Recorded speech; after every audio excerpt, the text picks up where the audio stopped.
DNA में कल हमने दिल्ली के स्वास्थ्य और शहरी विकास मंत्री सत्येंद्र जैन पर एक बहुत बड़ा खुलासा किया था और आज हम आपको उसी खुलासे का दूसरा भाग दिखाएंगे। कल हमने आपको आयकर विभाग की जांच के आधार पर यह बताया था कि कैसे आम आदमी पार्टी की सरकार के मंत्री सत्येंद्र जैन ने कोलकाता के हवाला ऑपरेटर्स की मदद से 16 करोड़ 39 लाख रुपए के काले धन को सफेद किया था। लेकिन आज हम आपको ये बताएंगे कि सत्येंद्र जैन ने उस पैसे का इस्तेमाल कहां और कैसे किया। लेकिन आगे बढ़ने से पहले कल के खुलासे का रिकैप दिखाना जरूरी है। कल हमने आपको बताया था कि आयकर विभाग की जांच में दिल्ली के मंत्री सत्येंद्र जैन पर आरोप लगे थे कि उन्होंने पिछले कुछ वर्षों में करोड़ों रुपए के काले धन को सफेद किया। इनकम टैक्स विभाग के मुताबिक 2010 से 2015 तक काले धन को कोलकाता के 3 हवाला ऑपरेटर्स के जरिए सफेद किया गया। हवाला ऑपरेटर्स ने 56 शेल कंपनियों के जरिए सत्येंद्र जैन के नियंत्रण वाली 4 कंपनियों में 16 करोड़ 39 लाख रुपए ट्रांसफर किए और ये पूरा लेन देन 2010 से लेकर 2015 के बीच किया गया। यहां तक की कहानी तो हम आपको बता चुके हैं, लेकिन अब सवाल यह उठता है कि सत्येंद्र जैन ने इस पैसे का किया क्या। आयकर विभाग के मुताबिक सत्येंद्र जैन ने इस पैसे से दिल्ली के अलग अलग इलाकों में जमीनें खरीदी। आयकर विभाग की जांच में यह बात सामने आई कि सत्येंद्र जैन के नियंत्रण वाली 5 कंपनियों ने दिल्ली में करीब 200 बीघा जमीन खरीदी।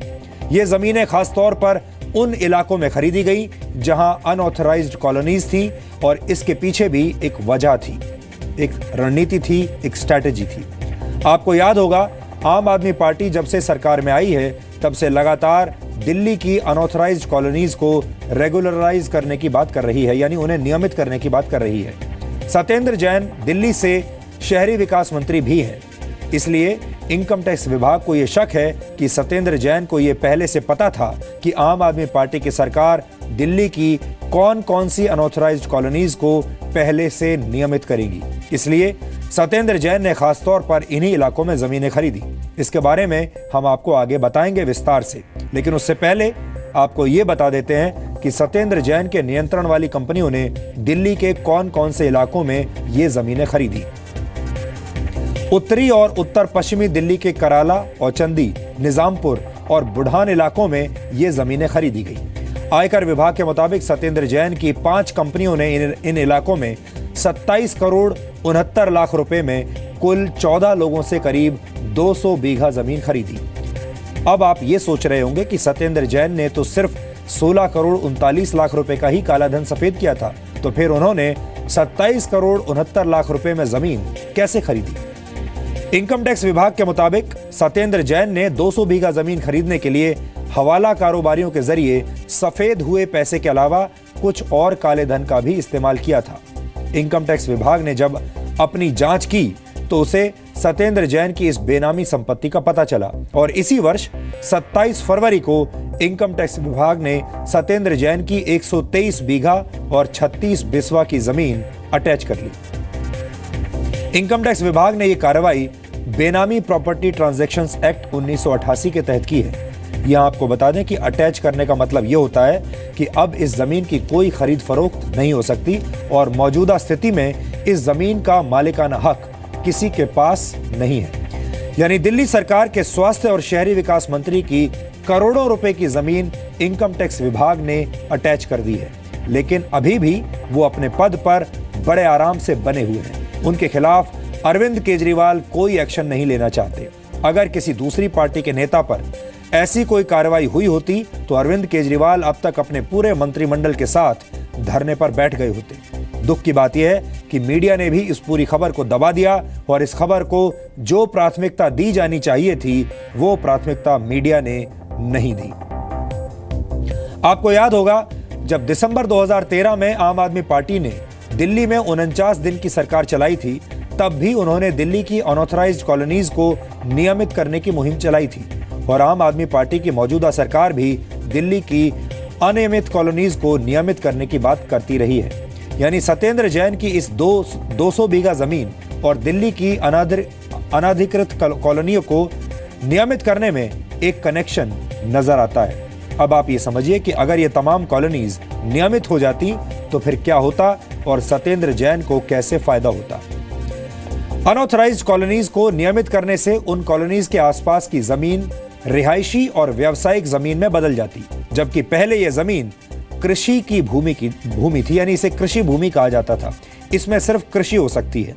जाहिर है इसका फायदा उन लोगों को होता जिनकी जमीनें इस इलाके में पहले से मौजूद हैं। इसका मतलब यह है कि सत्येंद्र जैन ने जो 200 बीघा जमीन खरीदी थी, उसकी कीमत रातों रात 2 से 4 गुना बढ़ जाती और इससे बढ़िया इन्वेस्टमेंट कोई और हो नहीं सकती।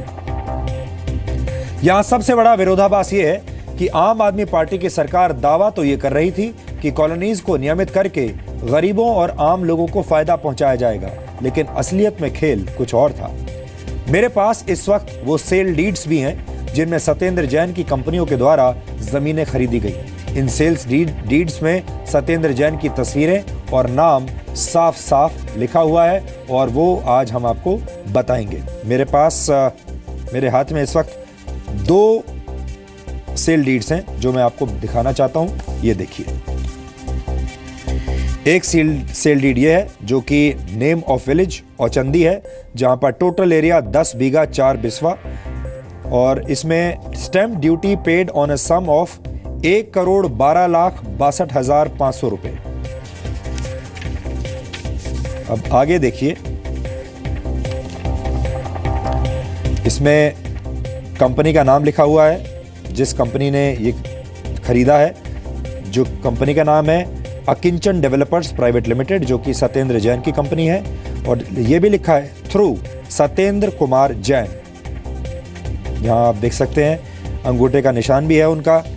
और ये देखिए, Akinchan developers limited at E1032 Saraswati Vihar Delhi, director Shri Satyendra Kumar Jain son of Shri RS Jain. यहाँ देखिए, और ये श्री रामफल सन ऑफ श्री लेखराम, उनसे इन्होंने ये जमीन खरीदी है। ये सेल डीड है जिसमें बाकायदा उनके हस्ताक्षर हैं, नाम लिखा हुआ है। एक और सेल डीड आपको मैं पढ़वाना चाहता हूँ। ये देखिए, ये दूसरी सेल डीड है और यहाँ पर भी आपको तस्वीरें भी दिखेंगी उनकी और साफ साफ लिखा हुआ है ये कराला गांव में उन्होंने जो जमीन खरीदी है ये उसके पेपर्स हैं। Sale deed for a sum of 55,20,834 रुपए। सत्येंद्र जैन के साइन है और नीचे प्रयास इन्फो सॉल्यूशंस प्राइवेट लिमिटेड नाम की कंपनी है जिसमें सत्येंद्र जैन डायरेक्टर हैं। और इस कंपनी के बारे में कल हम आपको बता चुके हैं। यहाँ पर भी सत्येंद्र जैन के बाकायदा हस्ताक्षर हैं। हर पेपर पर जब आप जाएंगे तो आपको हस्ताक्षर सत्येंद्र जैन के यहाँ पर मिलेंगे। यहाँ भी हैं और यहाँ पर भी हैं, लगातार आप देख सकते हैं। तो ये 2 सेल डीड हमने आपको दिखाई और आगे और भी पेपर्स आज हमारे पास। हमने बहुत रिसर्च आज दिन भर में किया और ऐसे सैकड़ों कागजात हमारे पास हैं जिनके आधार पर यह खबर तैयार की गई है। यहाँ एक और बात महत्वपूर्ण है और वो ये कि सत्येंद्र जैन की एक कंपनी के प्रतिनिधि ने इनकम टैक्स विभाग को दिए लिखित जवाब में ये स्वीकार किया था कि अगर कॉलोनीज को नियमित करती तो जमीनों की कीमत और ज्यादा हो जाती। Indo metal Impex private limited नामक कंपनी के एक प्रतिनिधि बबलू पाठक ने इनकम टैक्स विभाग को एक लिखित जवाब दिया था। और आपको बता दें कि यह कंपनी सत्येंद्र जैन के नियंत्रण वाली कंपनी थी और सत्येंद्र जैन इस कंपनी में डायरेक्टर थे। 11 मार्च 2015 को दिए गए इस जवाब में बबलू पाठक ने यह स्वीकार किया था कि उन्हें पूरी उम्मीद थी कि सरकार जल्द से जल्द इस इलाके को रेजिडेंशियल इलाका बना देगी और फिर ऐसी स्थिति में उनकी जमीन की कीमत बहुत ज्यादा हो जाएगी। यानी जमीन को आप ऐसे समझ लीजिए कि ये जमीन सोना हो जाएगी। वो पेपर भी हमारे पास है। इनकम टैक्स ऑफिसर को ये चिट्ठी लिखी गई है और इसमें यह है explanation for the premium charged by the company on the issue of shares made by it during the year. The current prices of the agricultural land in hand was perceived to go high in view of the fact that government may at any time go ahead with the policy of declaring these areas of agricultural land lying in the border areas of Delhi as residential areas to promote new housing requirements of NCR. The expected change in the prices of such land upon the announcement being made by the government was expected in the range of 2 to 4 times of the current prices। ऐसा उन्होंने अपनी statement में लिखा है और इसी के आधार पर उन्होंने प्रीमियम लेकर अपनी कंपनी के शेयर्स को बेचा, क्योंकि वो जानते थे कि हमने ऐसी जगह पर जमीन खरीदी है जहां सरकार उन कॉलोनीज को नियमित करने वाली है, और जैसे ही वो कॉलोनी नियमित होगी ये जमीन सोने के भाव बिकेगी। और इसीलिए मंत्री जी ने अपना सारा काला धन इन जमीनों में लगा दिया। और सबसे बड़ी बात, जो कि सबसे बड़ा विश्वासघात है, वो ये है कि अगर आपका शहरी विकास मंत्री, जिसकी ये जिम्मेदारी होती है कि वो शहर के लोगों को जमीन मुहैया करवाए, शहर के लोगों को घर मुहैया करवाए, शहरी विकास मंत्रालय, शहरी विकास मंत्री अगर इस तरह का फ्रॉड करने लगे और लोगों की बजाय खुद जमीन खरीद के बेचना शुरू कर दे, तो फिर आप सोचिए ये दिल्ली की जनता के साथ कितना बड़ा विश्वासघात है।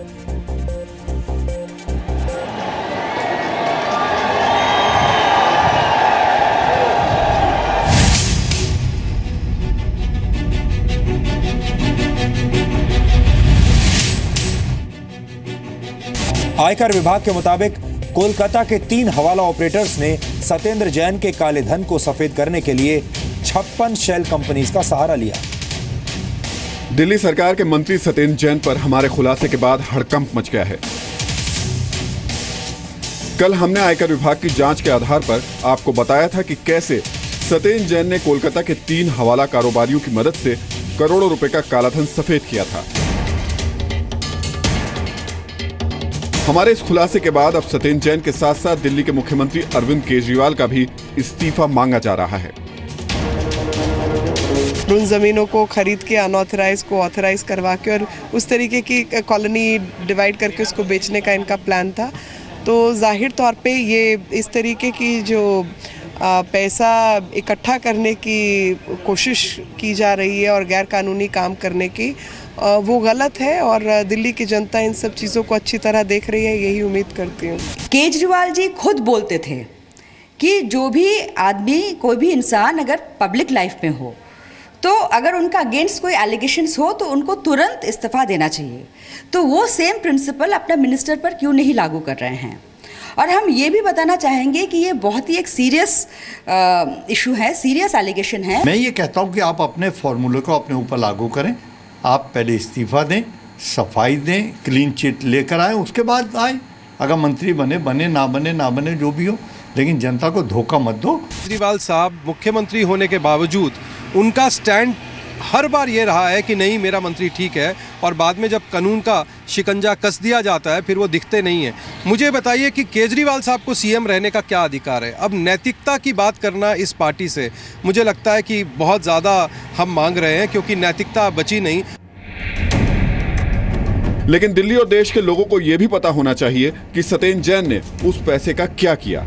सत्येंद्र जैन ने हवाला कारोबारियों की मदद से सफेद किए गए पैसे से दिल्ली के कई इलाकों में जमीनें खरीदी, वो भी 1-2 बीघा नहीं बल्कि 200 बीघे से ज्यादा जमीन।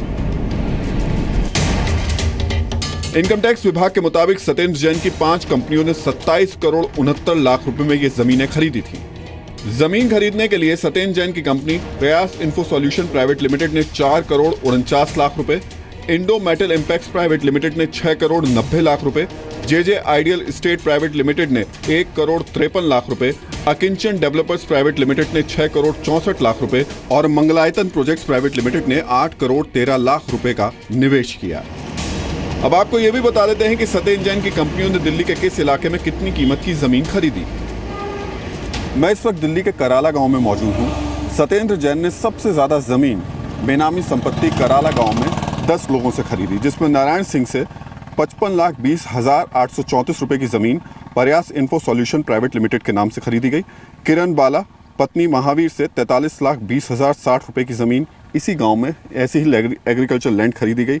अनीता सरीन से 43,20,060 रुपए की जमीन, अनूप सिंह से 97,99,480 रुपए की जमीन, सुनील कुमार और कुछ और लोगों के साथ 1 करोड़ 15,57,000 की जमीन, सतबीर सिंह और बाकी दूसरे लोगों से 1 करोड़ 21,45,835 रुपए की जमीन, रमेश चंद से 41,40,625 रुपए की जमीन, बिमला देवी से 2 करोड़ 70,52,100 रुपए की, रामलाल से 82,81,250 और ताराचंद और अन्य से 4 करोड़ 12,95,833 रुपए की जमीन कराला से खरीदी गई। जो 9 लोगों से ज़मीन खरीदी गई वो प्रयास इन्फो सॉल्यूशन प्राइवेट लिमिटेड के नाम से खरीदी गई, और जो ताराचंद से ज़मीन खरीदी गई उसको Indo metal impacts private limited से नाम से खरीदा गया। ये वो सारी की सारी बेनामी संपत्ति है जो कि सबसे ज़्यादा इसी कराला गांव से खरीदी गई थी, और यहीं सबसे ज़्यादा वो काला पैसा लगाया गया, जिस बात को खुद सत्येंद्र जैन ने स्वीकार किया है। इसके अलावा औचंदी गांव में 3 और लोगों से भी सत्येंद्र जैन की कंपनियों ने ज़मीनें खरीदी थी। अब इस जगह को, ये जो जितनी भी संपत्ति हम आपको बता रहे हैं वो सारी की सारी संपत्ति अटैच कर दी गई है, और फिलहाल इनकम टैक्स अब इसकी जांच कर रहा है। अब कुछ कहने सुनने को सत्येंद्र जैन के पास ज़्यादा कुछ बचा नहीं है। बहुत स्वाभाविक सी स्थिति है कि चीज़ें साफ़ हो चुकी हैं कि हवाला के ज़रिए पहले उन्होंने अपने काले धन को कन्वर्ट कराया मनी लॉन्ड्रिंग के ज़रिए, और उसके बाद में उन्होंने उसका इस्तेमाल बेनामी संपत्ति के ख़रीदने में किया, जो कि ख़ासतौर से सबसे ज़्यादा इसी कराला गांव की एग्रीकल्चर लैंड में पैसा लगाया गया। यानी सत्येंद्र जैन की कंपनियां उन इलाकों में ही ज़मीन खरीद रही थीं जहां कॉलोनियां अनाधिकृत थीं। इस विषय में काफ़ी सुना है कि वो तकरीबन हमारे इस कॉलोनी से 500-700 मीटर के दायरे में है, और हाई टेंशन वायर से परली तरफ लगती है। ये मैंने भी सुना इस बारे में कि अभी उन्होंने काफ़ी ज़मीनियाँ लेकर छोड़ रखी है। तो क्या आपको लगा कि कभी दिल्ली सरकार की तरफ से कोई प्रयास किया गया कि ये जो कॉलोनी है उसको रेगुलराइज करें, या इस तरह कोई प्रयास कहीं किया? दिल्ली सरकार के हाथ में पूरी मूवमेंट नहीं है, क्योंकि जब तक सेंट्रल गवर्नमेंट इसको डायरेक्शन नहीं देता, जब तक कोई भी कॉलोनी रेगुलाइज करने के उसमें नहीं है, ये मुझे ऐसा लगता है। लेकिन प्रयास किया गया उनकी तरफ से? हाँ, दिल्ली गवर्नमेंट ने ऐसा प्रयास किया कि इसको कॉलोनी को रेगुलाइज कर दिया जाए, और दिल्ली सरकार इन कॉलोनियों को नियमित करने की पूरी कोशिश कर रही थी। चुनाव से पहले अरविंद केजरीवाल भी ये वादा कर चुके हैं। जैसे ही आम आदमी पार्टी की सरकार बनेगी, तुरंत इन सभी अनऑथराइज्ड कॉलोनीज में विकास कार्य यानी कि सीवर, पानी, बिजली, स्ट्रीट लाइट्स, पार्क, सड़कें, ये वाले काम तुरंत शुरू करवा दिए जाएंगे। जहां तक नक्शे पास होने का सवाल है, जहां तक रजिस्ट्रियों का सवाल है, मकानों पे लोन मिलने का सवाल है, इसमें हमें केंद्र सरकार की मदद की जरूरत होगी, और हमें पूरी उम्मीद है कि केंद्र सरकार के साथ मिलके हम 1 से 2 साल के बीच में आपकी ये वाले नक्शे पास करवाने भी चालू कर देंगे। लेकिन दिल्ली के कराला गांव में और भी खेल हो रहा था। हमारी टीम ने जब इस गांव में जाकर पड़ताल की तो पता चला कि इस गांव की उत्तम कॉलोनी की RWA के कुछ लोग कॉलोनी को नियमित करने की मांग को लेकर दिल्ली हाईकोर्ट भी जा चुके हैं। लेकिन इनमें से ज्यादातर लोगों का कहना है कि दिल्ली हाईकोर्ट जाने वाले लोग बाहर के रहने वाले थे। दिल्ली हाईकोर्ट ने अपने एक ऑर्डर में ये साफ कर दिया है कि अनऑथराइज्ड कॉलोनीज को नियमित कर पाना मुमकिन नहीं है, क्योंकि कई बार इन अनऑथराइज्ड कॉलोनीज को बनाने के पीछे सिर्फ ज़रूरत ही नहीं बल्कि लालच भी होता है। जो उत्सव विहार RWA के नाम से केस डाला गया था, ये किन लोगों ने डाला था? ये यहाँ के डीलरों ने डाला था, यहाँ के रहने वालों से कोई पर्सनल टच में नहीं थे। ये जिन लोगों ने भी WRA की तरफ से केस डाला था, ये सब बाहर के रहने वाले हैं। हमें कुछ ऐसे भी लोग मिले जो ये कह रहे हैं कि इस कॉलोनी को नियमित करना चाहिए। हमारी कोर्ट से डिमांड थी कि भाई जो प्लॉट्स या लैंड्स DD लेना चाहता है, उस लैंड के बदले में उस ज़मीन मालिक को कंपनसेशन दे दे, और उस ज़मीन के अलावा जो ज़मीन बचती है जिसके ऊपर मकान बने हुए हैं 2-3 मंजिले, उसको डीनोटिफाई करे, उसको रेगुलाइज। लेकिन सवाल यह है कि जब इनकम टैक्स विभाग ने सत्येंद्र जैन की कंपनी द्वारा खरीदी गई जमीनों को अटैच कर दिया तो फिर वो अभी तक अपने पद पर कैसे बने हुए हैं? इमीडिएटली प्रोसिक्यूशन लॉन्च करें इनकम टैक्स एक्ट में, क्यों नहीं करती? इनकम टैक्स एक्ट का प्रोसिक्यूशन है, दूसरे एक्ट के प्रोसिक्यूशन है। अगर इन्होंने इन्वेस्टिगेशन आज तक चल रही है, I do not know exactly क्या स्टेज है, आई डू नॉट नो और क्या क्या दस्तावेज हैं। आई एम श्योर जब इतने डॉक्यूमेंट सामने आए तो काफ़ी दस्तावेज रहे भी होंगे जो मीडिया में न्यूज़ भी आती है, लेकिन गवर्नमेंट के अपने विंग ही काम नहीं करते। यानी कुछ बिल्डर और सरकार में बैठे कुछ लोग अनाधिकृत कॉलोनियों में जमीनें खरीदकर बड़ा खेल कर रहे थे, और गरीबों के नाम पर अनाधिकृत कॉलोनियों को नियमित करने का ढिंढोरा पीटा जा रहा था, जबकि इसका असली फायदा बिल्डर या उन लोगों को होता जिन्होंने यहाँ करोड़ों रुपए की जमीन खरीदी थी। और इनकम टैक्स विभाग की माने तो ऐसे लोगों में सत्येंद्र जैन भी शामिल थे। रूफी जैदी और अश्वनी गुप्ता के साथ राहुल सिन्हा, जी मीडिया, दिल्ली।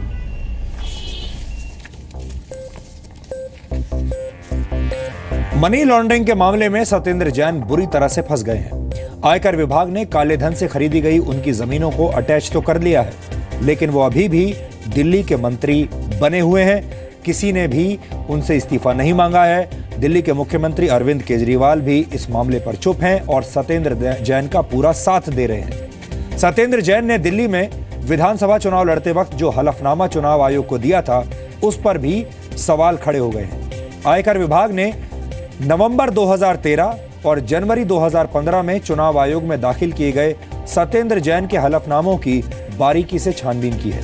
इनकम टैक्स विभाग की जांच में यह पता चला कि सत्येंद्र जैन ने दिल्ली के विधानसभा चुनाव के दौरान 14 नवंबर 2013 को चुनाव आयोग में एक हलफनामा दाखिल किया था। इस हलफनामे में सत्येंद्र जैन ने यह बताया कि उन्होंने 96,06,637 रुपए की जमीन खरीदी और यह जमीन 27 मई 2013 को खरीदी गई थी। अपने इसी हलफनामे में सत्येंद्र जैन ने यह बताया कि सिर्फ 5 महीने में इस जमीन की मार्केट वैल्यू 1.5 करोड़ रुपए हो गई, यानी 5 महीने में ही जमीन की कीमत करीब 50 लाख रुपए बढ़ गई। मैं आपको बताता हूं, वो हलफनामा मेरे पास है। ये देखिए, ये वो हलफनामा है जिसकी मैं बात कर रहा हूं। हमने उसको निकाला, पढ़ा और 2013 का ये हलफनामा है। बहुत छोटे अक्षर हैं, शायद आपको पता ना चले, लेकिन मैं आपको यहां पढ़कर बता देता हूं। इन्होंने 27/5/2013 date of purchase in case of self acquired property, 27/5/2013 को ये प्रॉपर्टी खरीदी है 96,06,637 रुपए में, ये उसकी कीमत दिखाई है। उसके बाद ये कह रहे हैं कि अब यानी 5 महीने के बाद इसकी जो मार्केट वैल्यू है वो 1.5 करोड़ रुपए है, यहां लिखा हुआ है। यानी 96 लाख रुपए से ये मार्केट वैल्यू अब इसकी 1.5 करोड़ रुपए हो गई 5 महीने के अंदर। अब जो असली खेल है वो आप देखिए, उसको आप समझने की कोशिश कीजिए।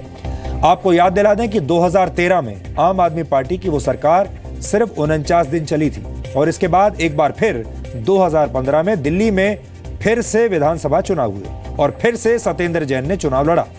चुनाव के दौरान 17 जनवरी 2015 को सत्येंद्र जैन ने फिर से चुनाव आयोग को अपना हलफनामा दिया और उस एफिडेविट में भी इसी जमीन की मार्केट वैल्यू 1.5 करोड़ रुपए ही बताई गई। यानी 2013 में सिर्फ 5 महीने में जमीन की कीमत 96 लाख से 1.5 करोड़ हो गई और 1 वर्ष से भी ज्यादा समय तक इस जमीन की कीमत 1 रुपया भी नहीं बढ़ी। वो हम क्यों कह रहे हैं? हमने आपको 2013 का उनका एफिडेविट दिखाया, लेकिन 2013 में तो उन्होंने बता दिया कि जमीन 1.5 करोड़ की हो गई, यानी 5 महीने में 50 लाख बढ़ गए। लेकिन 2 साल के बाद 2013 के बाद जब 2015 में उन्होंने अपना एफिडेविट फाइल किया तो वही जमीन जो 27/5/2013 को खरीदी गई है, जिसकी उन्होंने ओरिजिनल वैल्यू लगाई थी 96 लाख रुपए और approximate current market value 1.5 crore रुपए, यानी 2013 से और 2015 के 2 एफिडेविट जब फाइल किए उसके बीच में इस जमीन की जो कीमत है वो 1 रुपया भी नहीं बढ़ी। इनकम टैक्स विभाग को शक है कि सत्येंद्र जैन ने चुनाव आयोग के सामने अपनी जमीन की कीमत के बारे में गलत जानकारी दी थी।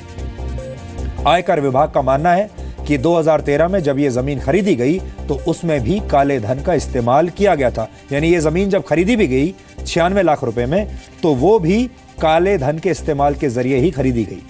हमारे पास सत्येंद्र जैन द्वारा चुनाव आयोग में दाखिल किए वो दोनों एफिडेविट, दोनों हलफनामे मौजूद हैं जो इस वक्त मैं आपको दिखा चुका हूं। ये दोनों पेपर्स हमारे साथ हैं। इनकम टैक्स विभाग ने सत्येंद्र जैन द्वारा दाखिल किए गए इनकम टैक्स रिटर्न की जांच की तो उसमें भी कई चौंकाने वाले खुलासे हुए। क्या खुलासे हुए अब आप देखिए और आपको बड़ा मजा आएगा जब आप ये सुनेंगे। तो एक तरफ तो सत्येंद्र जैन करोड़ों रुपए की जमीनें खरीद रहे हैं, लेकिन 2009 से लेकर 2016 तक सत्येंद्र जैन ने सिर्फ 45,000 रुपए से लेकर 9 लाख रुपए तक का इनकम टैक्स रिटर्न भरा है। यानी इन वर्षों के दौरान सत्येंद्र जैन की कंपनियों ने करोड़ों रुपए की जमीनें तो खरीदी लेकिन अपनी आय बहुत कम दिखाई। इसे आम भाषा में टैक्स चोरी कहा जाता है और अगर हम और आप ऐसी टैक्स चोरी कर लें तो शायद सरकार हमारे पीछे पड़ जाएगी, नौकरी चली जाएगी और कानूनी कार्रवाई होगी वो अलग। सवाल सिर्फ सत्येंद्र जैन पर ही नहीं उठता बल्कि उनकी पत्नी पूनम जैन पर भी सवाल उठ रहे हैं, वो भी सवालों के घेरे में है। पूनम जैन अपने पति यानी सत्येंद्र जैन की कई कंपनियों में डायरेक्टर हैं।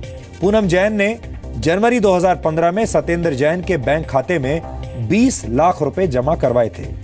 वैसे तो इसमें कुछ भी गलत नहीं है, एक पत्नी अपने पति के बैंक खाते में पैसे जमा करवा सकती है, लेकिन पूनम जैन ने उस वर्ष इनकम टैक्स रिटर्न फाइल ही नहीं किया। यानी आप ऐसा सोचिए कि जिस पूरे वर्ष में आपने इनकम टैक्स रिटर्न फाइल नहीं किया, आपने अपनी कोई इनकम दिखाई नहीं, लेकिन आप अपने अकाउंट से अपने पति के अकाउंट में 20 लाख रुपए डाल रहे हैं, जबकि उससे पहले वो अपने आईटी रिटर्न में सिर्फ 1.5 लाख रुपए से लेकर 3,81,000 रुपए की सालाना आय दिखा रही थी। यानी इससे पहले वाले वर्ष में 1.5 लाख रुपए से 3,81,000 रुपए तक की सालाना आय दिखाई जिस व्यक्ति ने, वो अपने पति के अकाउंट में 20 लाख रुपए डाल रहे हैं। इनकम टैक्स विभाग का सवाल है कि जब पूनम जैन की कोई कमाई हुई ही नहीं तो उन्होंने सत्येंद्र जैन के बैंक खाते में 20 लाख रुपए कहां से जमा करवाए? पूनम जैन के पास ये पैसे कहां से आए? ऐसा कुछ नहीं है कि पता नहीं क्या दिखाते रहते हैं। तो जो मनी लॉन्ड्रिंग और हवाला ट्रांजैक्शन के जो आपके अगेंस्ट चार्जेस हैं, वो कैसे आप उनको डिफेंड करेंगे? कोई है ही नहीं ना, ऐसे आप कुछ भी दिखा दीजिएगा। काले धन को सफेद कराने के आरोपों से घिरे दिल्ली से स्वास्थ्य मंत्री सत्येंद्र जैन बेशक अपने आप को बेदाग बता रहे हों, लेकिन इनकम टैक्स विभाग की जांच में वो बुरी तरह फंस गए हैं।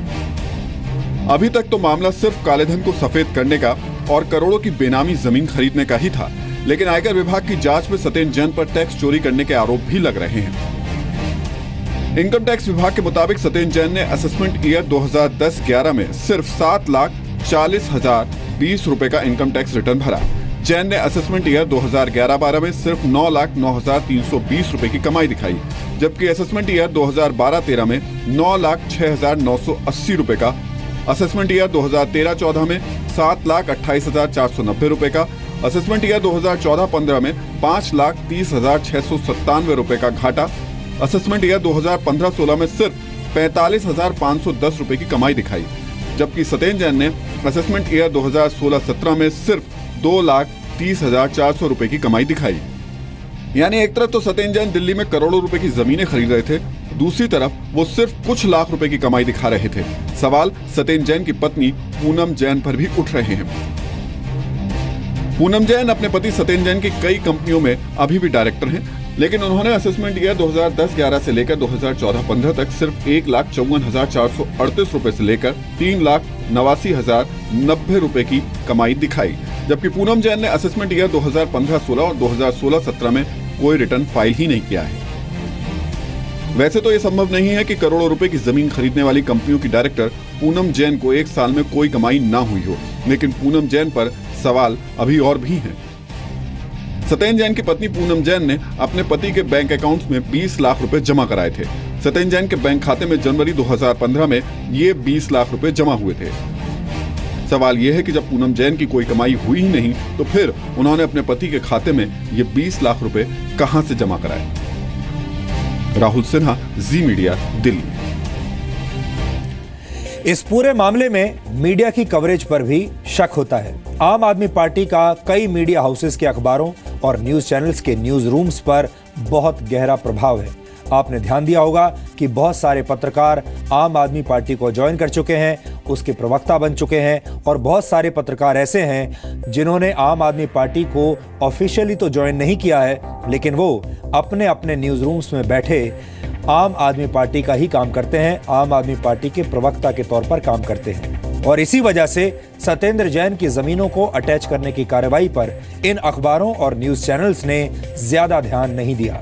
जिस समय आयकर विभाग सत्येंद्र जैन पर यह कार्रवाई कर रहा था, उस समय 5 राज्यों में होने वाले चुनावों का माहौल बना हुआ था, उनका चुनाव प्रचार चल रहा था, और तब इन मीडिया हाउसेस के डिजाइनर पत्रकार पंजाब और गोवा में केजरीवाल की सरकार बनवाने में जुटे हुए थे। आपने ध्यान दिया होगा, बड़े बड़े पत्रकार पंजाब और गोवा का दौरा करने के लिए गए थे, वहां से वो ट्वीट करते थे और लिखते थे अखबारों में, न्यूज चैनल्स में और अपने अपने ट्विटर हैंडल्स पर कि पंजाब में आम आदमी पार्टी का माहौल बना हुआ है, गोवा में आम आदमी पार्टी की अगली सरकार बनेगी।